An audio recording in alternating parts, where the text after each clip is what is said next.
On this episode of Hot Rod Garage, the Chev Hell sees some boost.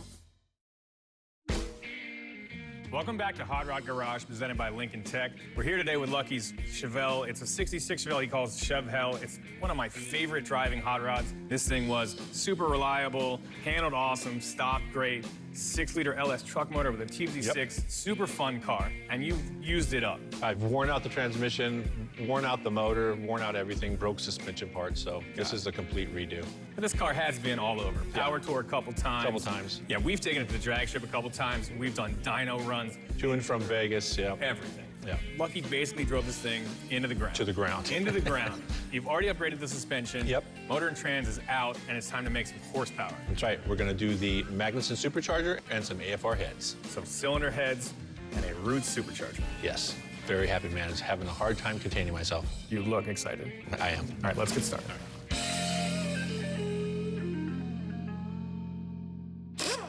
So here it is, the 6-liter out of your Chevelle.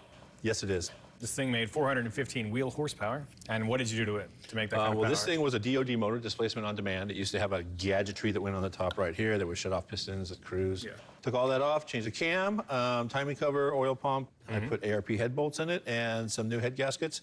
And we have taken turns beating the crap out of it ever since. We sure have. We had a ton of fun at 400 horsepower. How much are we going to have at 600 or 700 horsepower? Yeah, I don't know. Lots. The answer is lots. So let's get these heads off and put the other ones on. All right, let's go.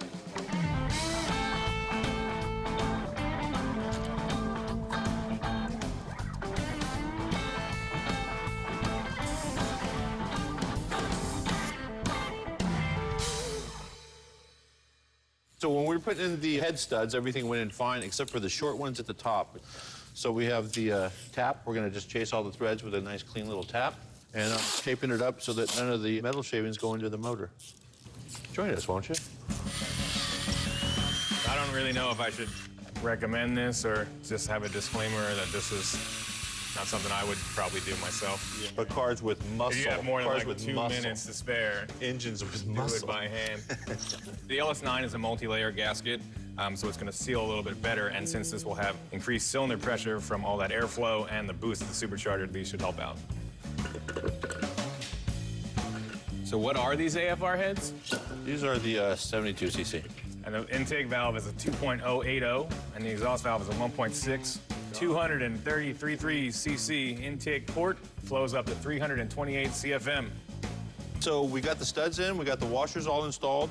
They give you an assembly lube that you just put on the bottom side of the nut. It stops metal from metal, basically. It stops it from galling and still allows you to have an accurate torque specification. So it's time to torque down these AFR heads with the ARP studs. Now, every time you get a fastener kit, there's going to be specific torque instructions. These guys are nice enough to give us a cool procedure as well as the torque values. Every car has a pattern. Every manufacturer specs one out. And it's just to basically start from the inside and sort of work your way out to make sure that the head lays down flat. Okay, so we just got done torquing all the heads down. That all worked out great. Cleaned up all the push rods, checked the measurements. They all check out just fine. I'm gonna drop them all in, and then Tony's gonna come in with a rocker arm assembly, and we're getting a little bit closer every minute. Every engine's different. LS has separate pedestals, so you wanna make sure that everyone is lined up close enough to get on top of the push rod. And we're gonna spin the motor over as we torque it down. Make sure that the cam is on the base circle of each rocker as we tighten it down. So I just got done taking off the truck accessory drive and the lower harmonic balancer. This is the Corvette harmonic balancer. This will move all the accessories, belts, drive, and everything closer to the engine block, which will allow us to put a heat exchanger between the core support and the front of the engine. We're gonna have that much room. It's going to take a lot of power from the crankshaft to drive that supercharger, and these things tend to spin, especially on modern engines, which aren't keyed, they're just slip fit.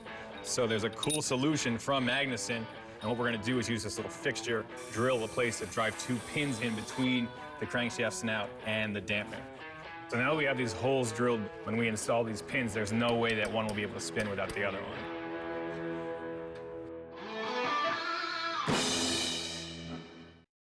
Next stop, the water pump, called Rock Auto. Pretty sure we ordered the right stuff.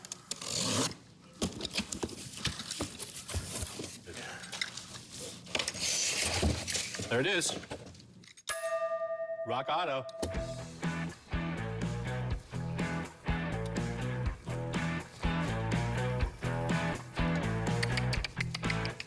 I feel like a horse is gonna come galloping in when I do that.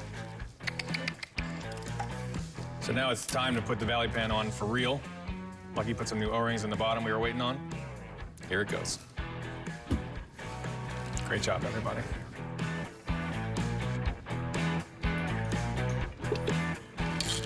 Ready for the fun part? I'm ready, buddy. I've been ready. The crowd's going crazy. Let's make it look really heavy. In fact, it's all heavy. Oh, man, all right. Wait. 2. Perfect. It went right down. So we've got the Magnuson supercharger laid onto Lucky's 6.0. Now we're just gonna bolt it down, and then we've got a couple different things to figure out. But it went right into place. Belt alignment looks good. We're well on our way. So we just spent like 25 minutes goofing around with different accessory spacers, trying to get everything all figured out. It was more like 45. It was a long time. Water pump on, off, on, off, on, off, short, mid-length, long, blah, blah, blah, blah, blah. Anyway, we've got it all figured out. Turns out we don't have the stuff we need. Let's throw this motor in the car while we have some stuff overnighted. Yes. Yes. Let's do it. We've decided to put the clutch and flywheel on before we put the engine in, which I like doing anyway, but also it's gonna be way easier for you guys to see. Okay, so this is the clutch by Hayes. It's a dual disc clutch. This is the pressure plate. These are the discs. Yeah, and it's full metallic with a sprung hub, so it's like race plus street. Best of both. Race plus street. Yeah, it's good. Is that even legal? So I have to disassemble the whole thing to install the flywheel. Then I have to reassemble everything, obviously, underneath the car, and so on and so forth. And here we are. It's an aluminum flywheel with a steel gear and a clutch surface riveted to it. I love this thing.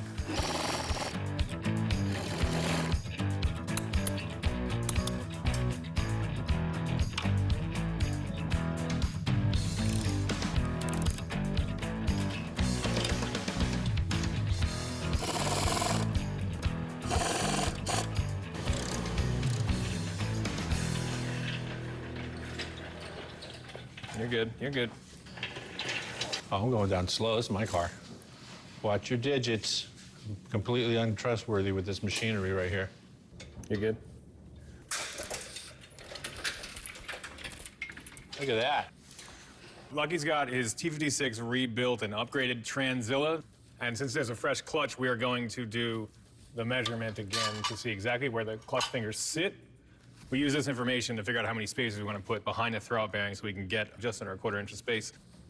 We've got the transit and transmission jack. It's going up into the car. We've lowered the back end of the engine down to get the most access possible, and hopefully it goes right in. You have to get both discs perfectly aligned, so it's really tough to get these in. Input shaft is brand new, so it's even a little bit tougher than a well-worn setup. It's literally twice as hard. Yeah, it's pretty tough.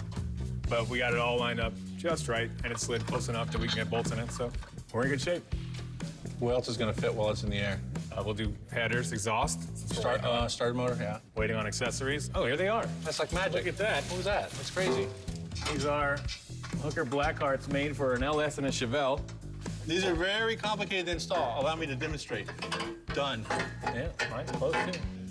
It's seriously, mine is done. Yep, there it is. Did you see the welds on there? It's a very nice piece. I've spent hours putting headers in. Yeah, I've spent hours putting headers on and then got all done and they drug on the ground. Yeah. These are tucked nicely. The idea that we didn't have to jack the motor up or take anything off is kind of amazing. Lucky's throwing in the starter motor, and I am gonna put the drive shaft in this thing. We're gonna keep working under the car.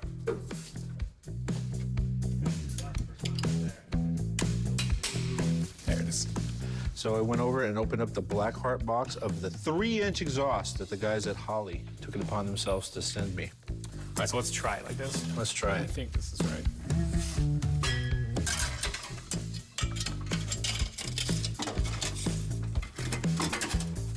The header on that side is just a little bit higher. I had the same issue before. It's not helping. That's because you weigh like 90 pounds. So we've run into a little bit of interference with Lucky's homemade trans cross member and this pipe. It's no big deal. Exhaust pipe is up into the cross member a little bit. We'll figure something out.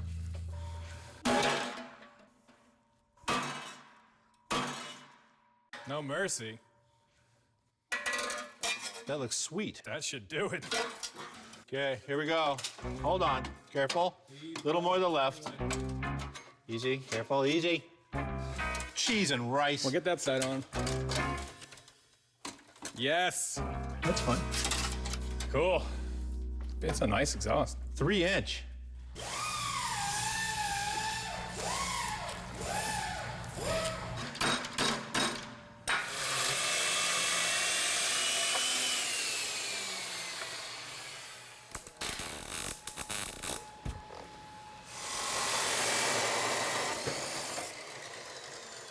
So even though this Holley Blackheart exhaust system comes complete with everything to get all the way over the rear axle and out the back of the car where you don't smell anything, unfortunately I got an aftermarket rear differential in here and the housing's bigger than stock.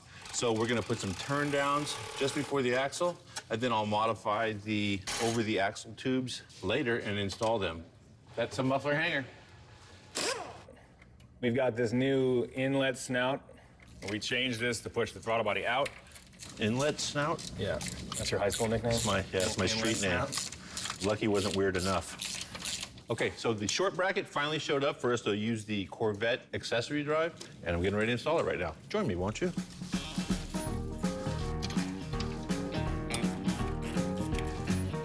Hopefully the last time this water pump goes on.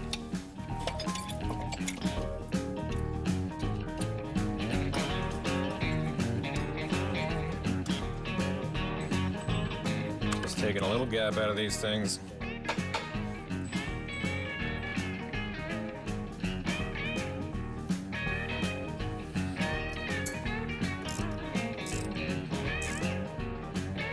Okay, hold it. Go around here, go around here, all around this one. We're just using a piece of scrap wire to get the routing exactly how we want it. We're gonna just mark this piece of wire or cut it. So now we know exactly how long our belt needs to be. Before the pretensioner is loaded, so it needs to be an inch shorter than that, at least. I usually get a size above and a size below, and then I go back to the parts store like 2 more times. Yeah. All right, so these are our previous mistakes. And by ours, you mean roadkill? I think, you know, we can all take claim for some of this. No way. We've got a belt. This one's 127 inches long. There's not a whole lot of options in this size No, category. there's 2. Yeah, that's two. We'll see. Down. This goes back up here. And then you're gonna go, yeah, right? This, exactly. Yeah, that might work. Oh, yeah, let go. Yeah, we just need to dial it down a little bit, but this'll work. So we got some of these from Holley. It's their new fin valve cover, and we painted them black, and they look radical. Let's see. Look at that.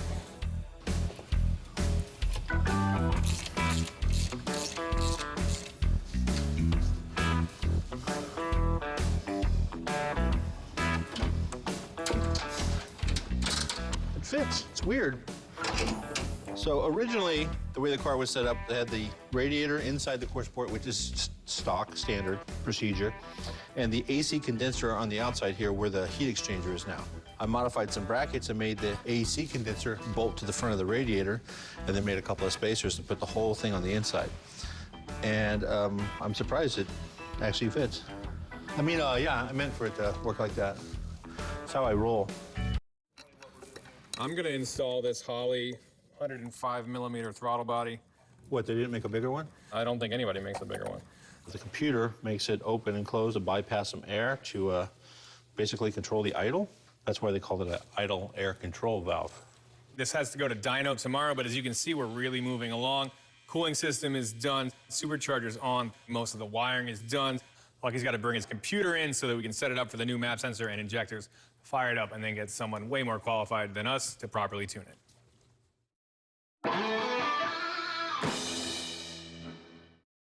So it's the morning on our last day. We've been here a few days hustling hard, but we're not quite done yet, and the car has to go to dyno in a few hours. Where do you think this goes?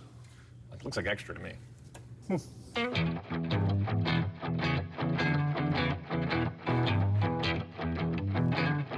The This is actually the sub-harness that comes with the coolant pump. It circulates the fluid through the heat exchanger and the intercooler. It is pre-wired, pre-terminated, pre-put together. It's fused and relayed, and it is a simple hookup.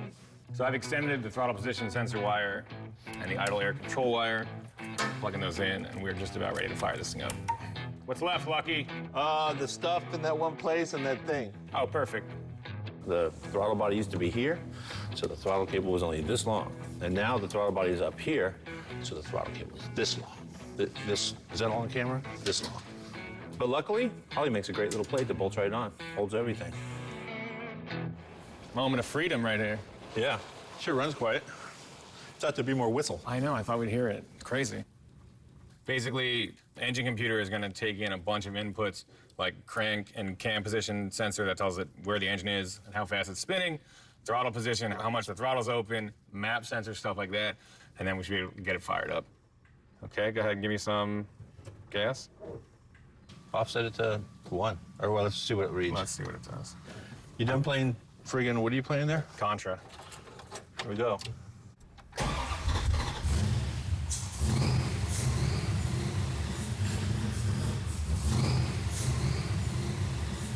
So basically, we didn't break anything, right? I don't think so. It's rough, but we have a pretty badass tuner friend that's gonna fix that. And his name is Sean at Church's Dyno Tune.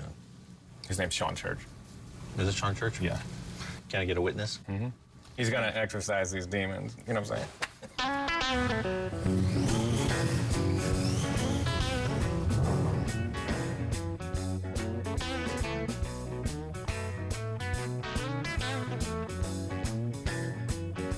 We just arrived with Lucky Chevelle at Church's Automotive Testing. They use a Dynapack style dyno. These are mobile, small units that bolt to the drive hub and read the power more or less at the wheels. And our buddy Sean is gonna make that thing run awesome. It's time to make a whole bunch of power.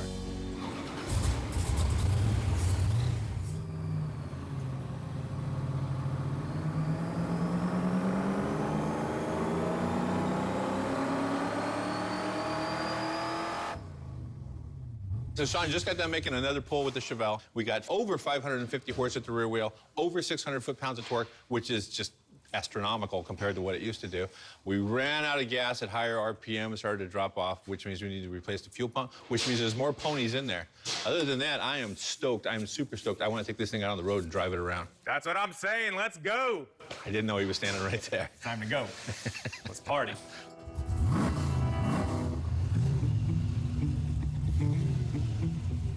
Hey, you know when I said we're supposed to break it in 150 miles? Yeah. I lied. I love it.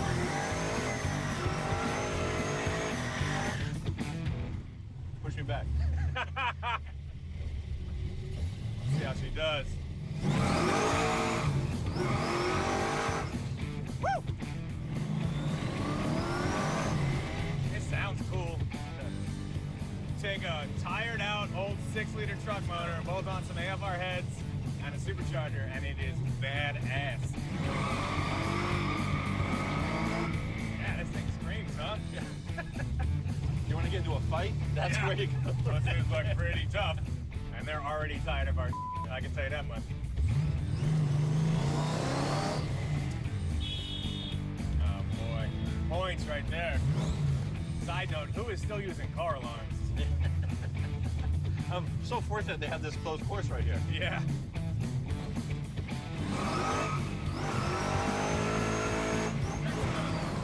Woo!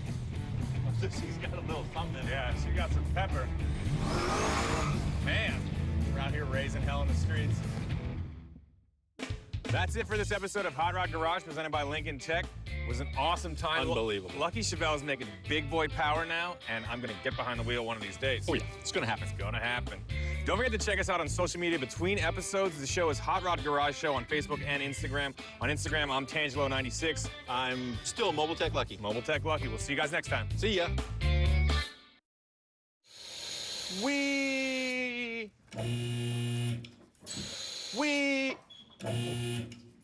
We